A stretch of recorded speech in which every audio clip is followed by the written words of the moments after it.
Good day, my friends. My name is Lego, and welcome to a mod thing that I'm going to do. I really don't have a whole lot of ideas for the name for these. At any rate, I'm going to do a mod thing on Flipfury, and I'm going to do it without a kit because I don't have the money for a kit. So I'm going to show you how to mod your Flipfury without an Orange ModWorks kit of any kind.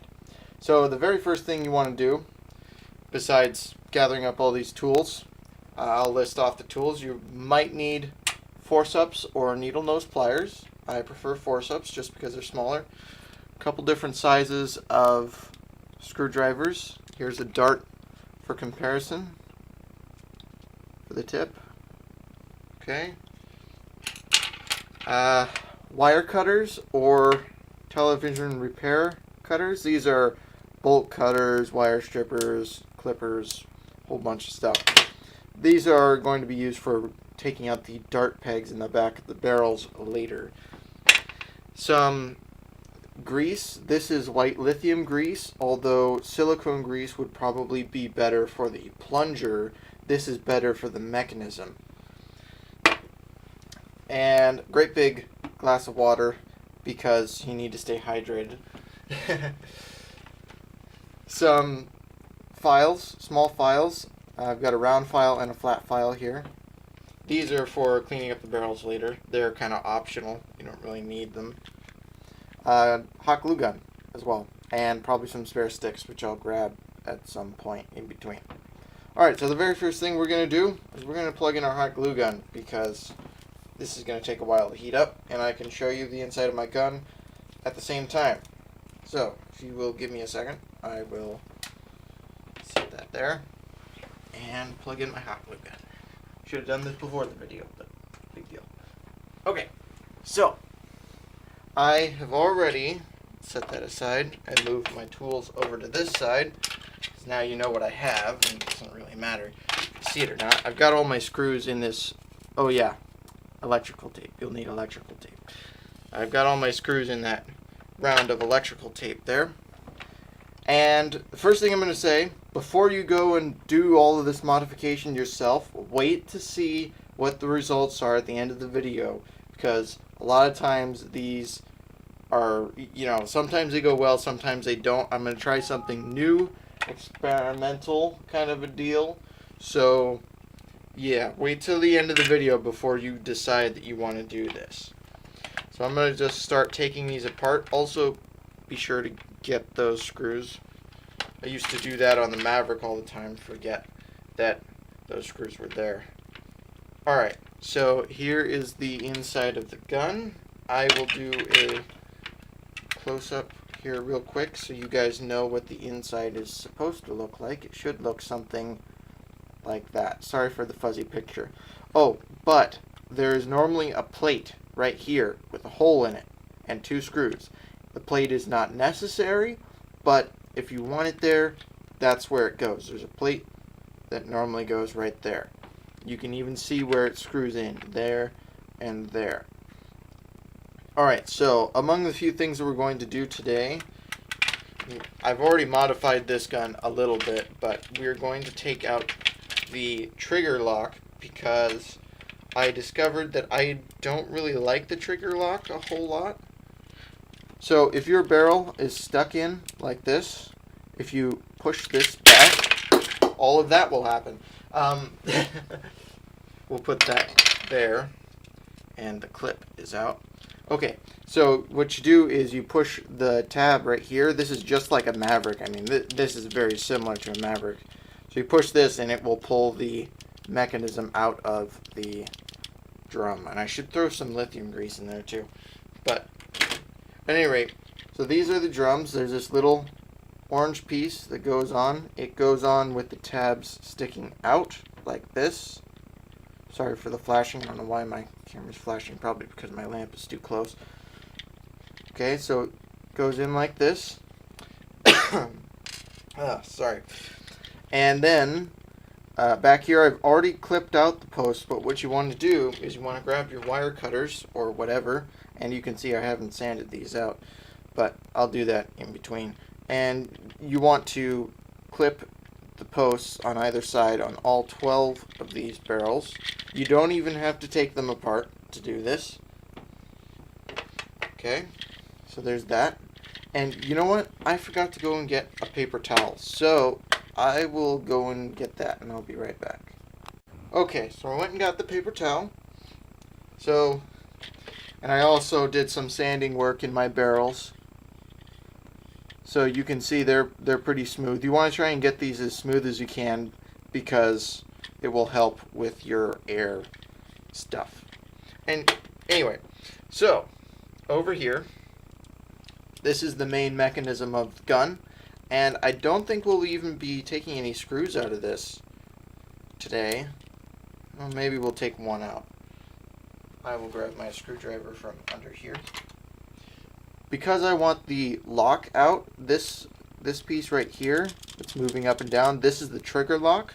The reason I want the lock out is because if you have any sort of pressure on the bottom trigger, the top one seems to lock.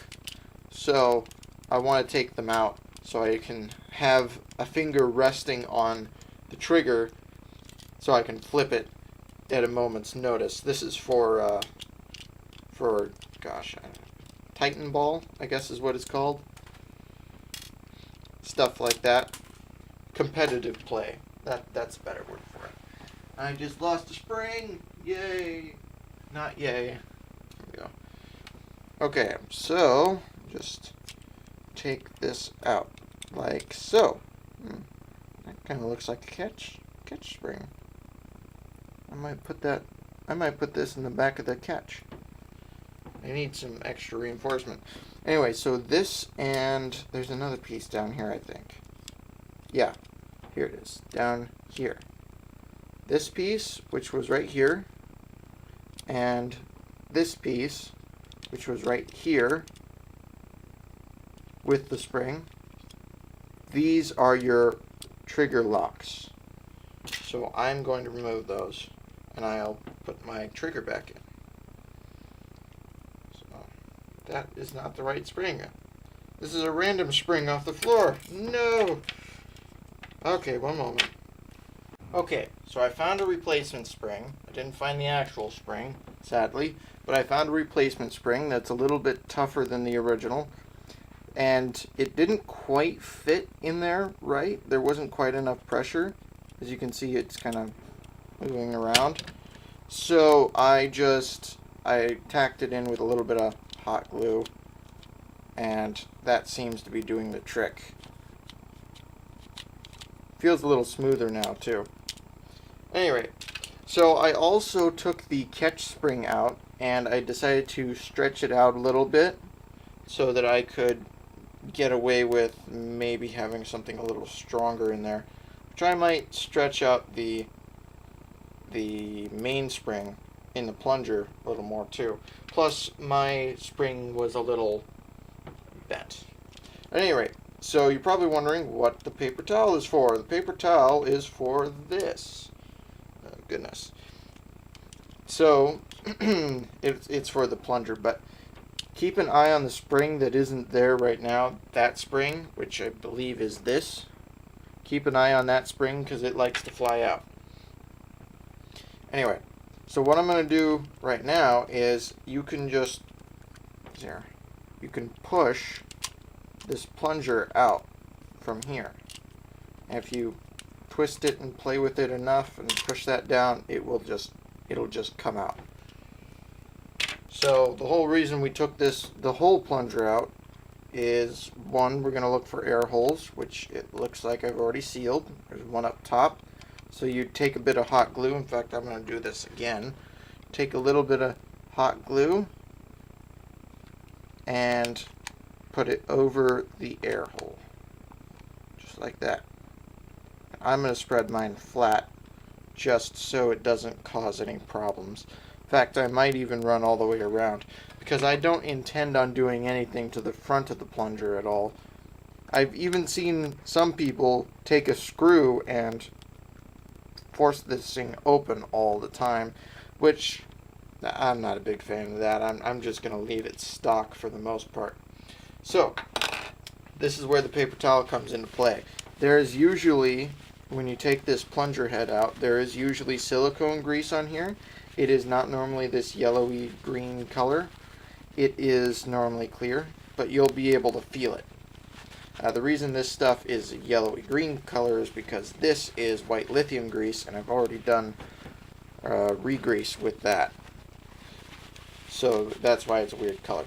At any rate, I'm just getting as much grease off as I can with paper towel. I realize it's not in the camera shot, I'm sorry. There we go. And this is where the electrical tape comes into play. We're going to squeeze the band on one side so that it comes out and pull it up from where it came out.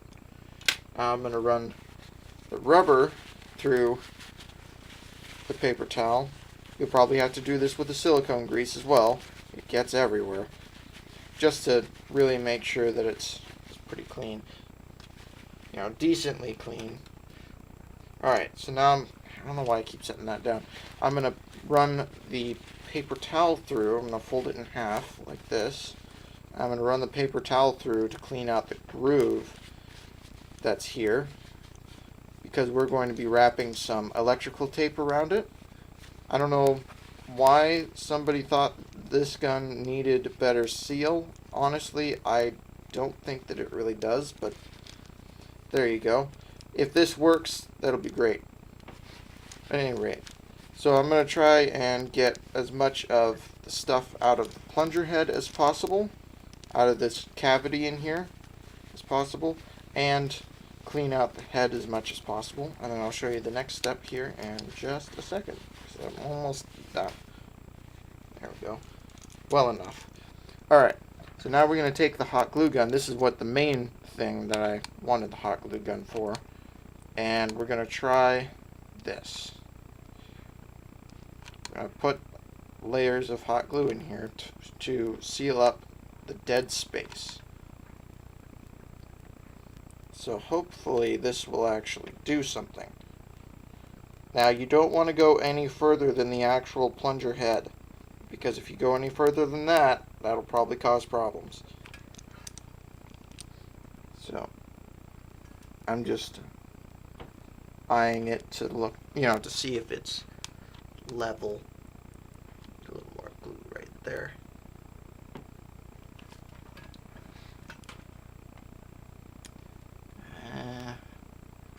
That looks pretty good. I've got it a little bit lower than the top of the head. So I'm doing that for safety. And now, because the glue is still kind of warm, I'm going to try and wipe the excess off the edge. Don't do this if you know your hot glue is extremely hot. Okay? My gun is always very hot, but it's been sitting for a little while. It's probably safer to do that with a knife. So now we're just going to let this sit and dry. Well, not really dry. We're going to let it cool down.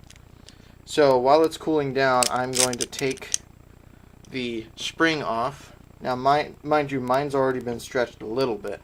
But we're going to grab each end, and we're just going to try and keep your hands level. Because if they're not, you'll see one end like going off one direction and the other going off another direction, and it takes a little practice. Anyway, we're going to stretch it out a little bit. I think that'll probably be good enough. So you should see some significant range increases by stretching out the spring and doing this hot glue space thing. Okay, so that's not quite finished.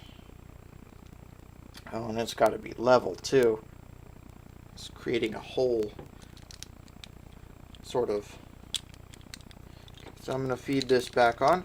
By the way, you can fit a Maverick or Spectre spring in here. I would recommend a Maverick spring over a Spectre spring, but the catch will not support the weight. The original catch spring is not strong enough for a Maverick or Spectre spring.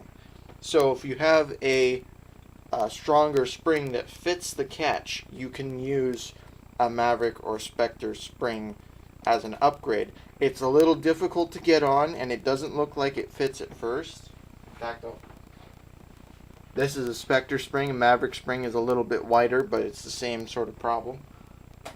They don't look like they fit at first, but what you have to do to get it on is you have to take the edge of the coil here and lift it up and push it over the plastic. Anyway.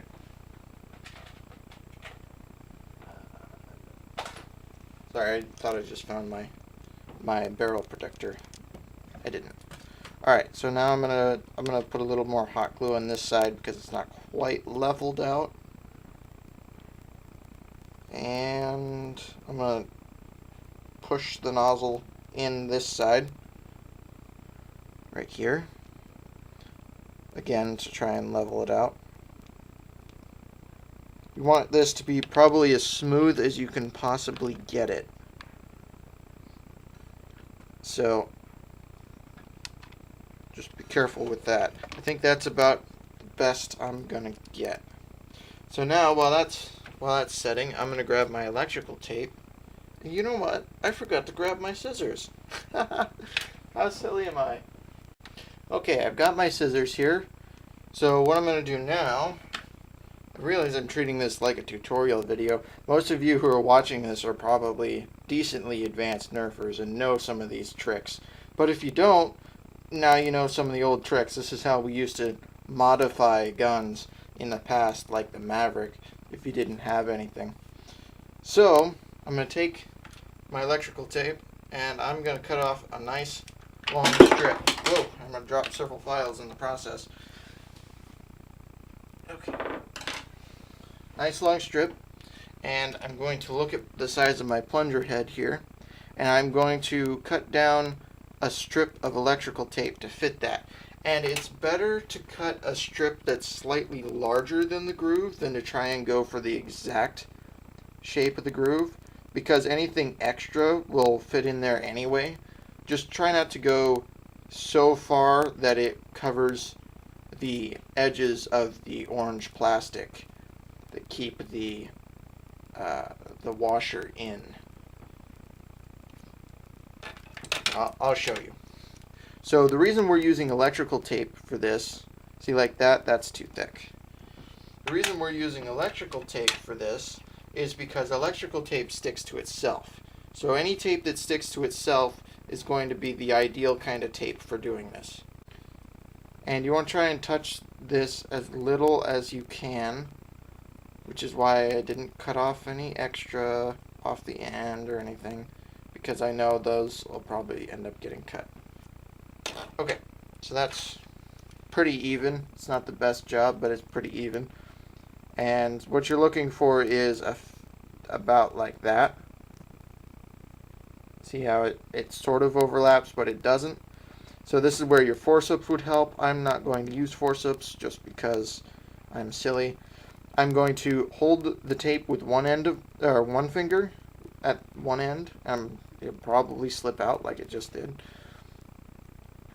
But the goal is to hold the tape as best you can down with one, or at one end, and then force it in like that by pulling it around with the other. So the trick for this, for seal, is you want, it's based on how many wraps of tape you used. Usually 1.5 is good, but it depends on the gun. So, here we go. And you can see by pulling it tight, it just kind of forces itself into the groove, all on its own. And there we go. So now I'm going to put on my ring, being sure that I put the piece of tape where I stopped. I want the ring on top of that first. So now we're going to give this seal a try. If it's so thick that it doesn't easily fit or move in, then that's a problem. And white lithium grease is a little thicker than silicone grease, so keep that in mind. I like that air seal. I really like that air seal. So now I'm going to take my white lithium grease. So I'm going to grab my electrical tape and put it over my screws again, so I don't lose them. Good enough. There we go. Okay, so now I'm going to take my white lithium grease and my plunger head. I'm just going to roll my plunger head around in the lithium grease. Scrape off any excess on the brim that I don't want. This is a fairly efficient way of doing it. Probably not all that efficient, but notice I've got a lot on the plunger head itself. And there we go. So then I'm going to do this a few times just to really lubricate the inside. So one of the ways you can test a plunger like this is if you pull on it and it's really tough to pull, you probably got a really good suction or really good seal. So if it's really easy to pull, then you've got a problem. And you might want to do this seal thing again. At any rate, so now I'm going to put my plunger assembly back in with the spring modified and everything. So you just kind of want to come in at an angle like this, and it will just click into place. I'm going to grab the spring that goes in here. Pretty sure this is it. There we go. Yeah, that's it. So be careful because this spring does like to come out on its own, and it's very easy for it to slip out. So just keep that in mind. I'm going to grab my barrel assembly. I'm going to put the plastic cap on. You didn't see me do it, but put the plastic cap on. Remember, that way. I'm going to put my barrel assembly in here. Put that in like that first. There we go. And I think I'm going to grease that too, but I'm not sure how I would grease it. Not sure how I would... Oh, okay. Okay, I see how I'm going to get in. There's a plate on the back here. Right there. And I'm going to wipe down my screwdriver first because it somehow got some grease on it. I'm going to take a little bit of a larger screwdriver. I really like this screwdriver. Anyway, I'm going to take this plate off on the back here, and I will grab a Q-tip, or I'll use my finger, probably use my finger. Take this plate off.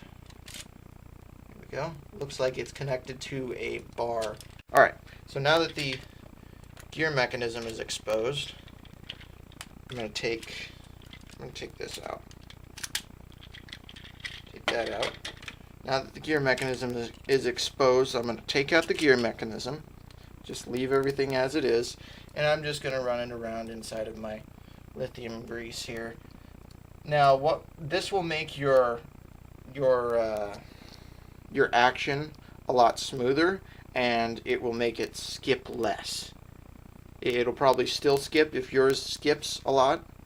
So if yours skips, the only thing I can say is find a new gearbox here, because that seems to be the only way to fix the problem with Mavericks anyway. And Mavericks had a common problem. That was a common problem in Mavericks. Anyway, so if you have a bad gearbox, I can't really do anything to help you fix the bad gearbox. However, I can help you prevent you from buying one. The best way to get a good gearbox, at least off the shelf, is grab the guns that are on the back of the shelf, not the front. Because the guns that are on the front of the shelf have been picked up and dropped and stuff like that. Whereas the guns on the back of the shelf are new inventory that have recently been put in. So that's a good little trick. So now we're going to put this back in. The orange piece, there's an orange ring. It goes in like that and sets in a slot. Just so nobody gets confused. Also, I'm going to screw my trigger back in because I never actually put the screw back in. Silly me. Screw the trigger back in. Okay. Alright, so now I'm going to try and figure out how this works. Looks like the spring that came out, looks like the spring fits here and goes on this post here. Looks like. That's probably what it does. Yeah. So then this actually probably goes this way. Okay, it goes, if you see there's a little notch, that turns the barrel. From what I can see, that turns the barrel. So make sure the notch is pointed down. Ah, like this. Okay, it goes in like that with the spring attached. My spring isn't attached right now. I'm just going to grab my forceps here. Forceps are very useful. They're useful for taking out stubborn dart posts that don't want to come out, putting springs back. Highly recommend you get a nice pair of them. These are a little mangled, so they're highly useful, the forceps. And there we go. So there's that. This is interesting. So I'm going to try and get this on camera. I put this on the post on the main body first, and now I'm grabbing it with my forceps and I'm stretching it out to the hooking point right there. Okay, I hope I got that well enough. I stretch it out, put it on like that. Okay, so now I'm going to take the plate that was here. I'm going to put this plate back on. So there's a little hole here. It goes on a little peg there. Like that. Okay? That's part of this mechanism. The other part is that this stuff, the barrel is rotating on me too, so that's no good. Okay, there we go. So it goes together like this.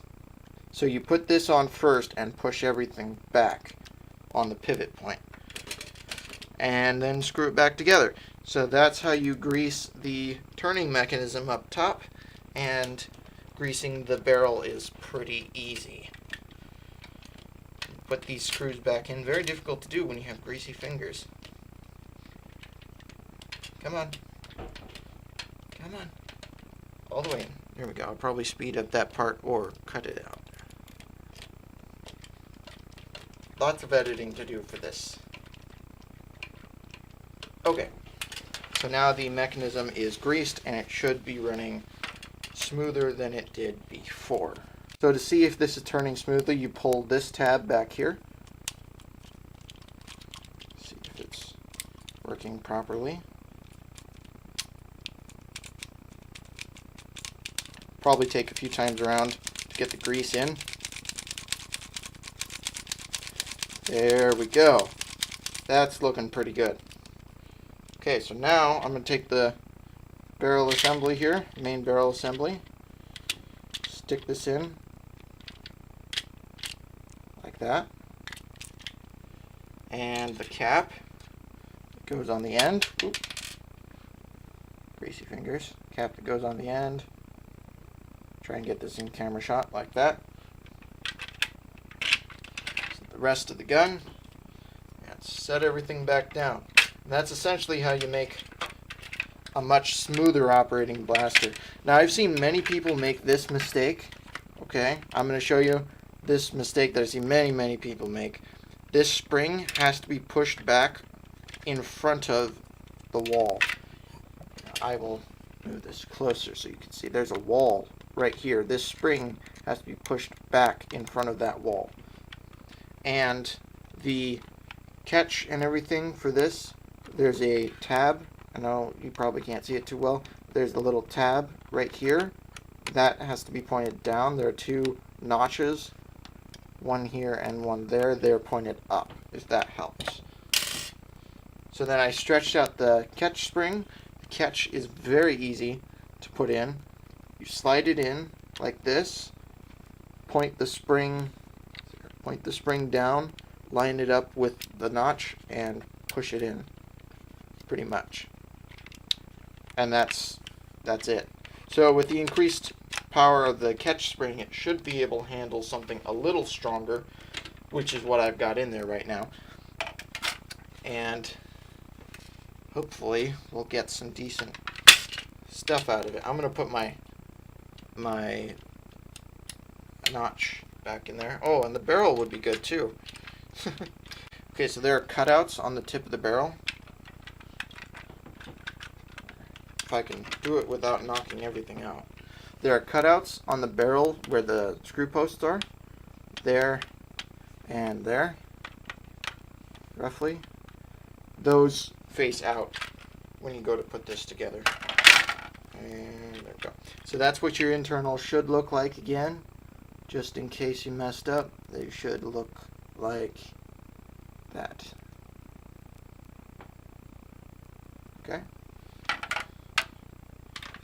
Put the main body of the shell back on. Now, how I do this to test my guns, because I like to test my guns a little bit first. Okay guys, I noticed a problem when I was putting this back together. I noticed that I did not put this piece on correctly. What you need to do is you need to, in fact, I'll show you if I can. With this other piece in place, you need to put this, the end section on first. Like this, putting it down and then hooking it up to the notch down on the bottom. If it'll do it, there we go. Hooking it up to the notch down on the bottom and hold it, well, you hold it in place, push it over to the side, and then hook up the notch on the bottom like that. And it's kind of tough, but it'll do it. So now if I do this, there we go. And that's the way that's supposed to work. So it goes like that. There you go. Alright, so now I'm going to take out my plunger. You want to be careful how many times you do this, because if you do it too many times, you can actually break the ring. Come on. And you never want to stick a flat blade screwdriver in there. Never use flat blade screwdrivers for this. You will definitely break the O-ring. I don't think any more than one is enough. See, I had too many. So I'm going to trim this. Take that off. Trim this. Take a screwdriver and push it back down in. In fact, I'm going to grab my smaller screwdriver. There we go. Push that back down in there. That should help with my seal problems. That feels better. Okay, so 1 ring of electrical tape on this gun. I wouldn't do any more than 1 ring. Now I'm going to do my trick of only putting in 3 or 4 screws and testing it, seeing how well it performs, and I'm going to come back and let you know how well it does. Okay, so it turned out great. I'm getting nice 35 foot shots out of it. And yeah, definitely, if you've got this gun, you don't have a 7 kilogram spring or anything fancy, just do that. I mean, it's really easy. I spent nothing on this. So now I'm going to just put all my screws back in and be done. So thank you so much for watching. I hope this mod helps you out. If you have any troubles with this mod, please feel free to send me a comment in the comment section below, and I will do my best to help you out. And that's it. Bye-bye.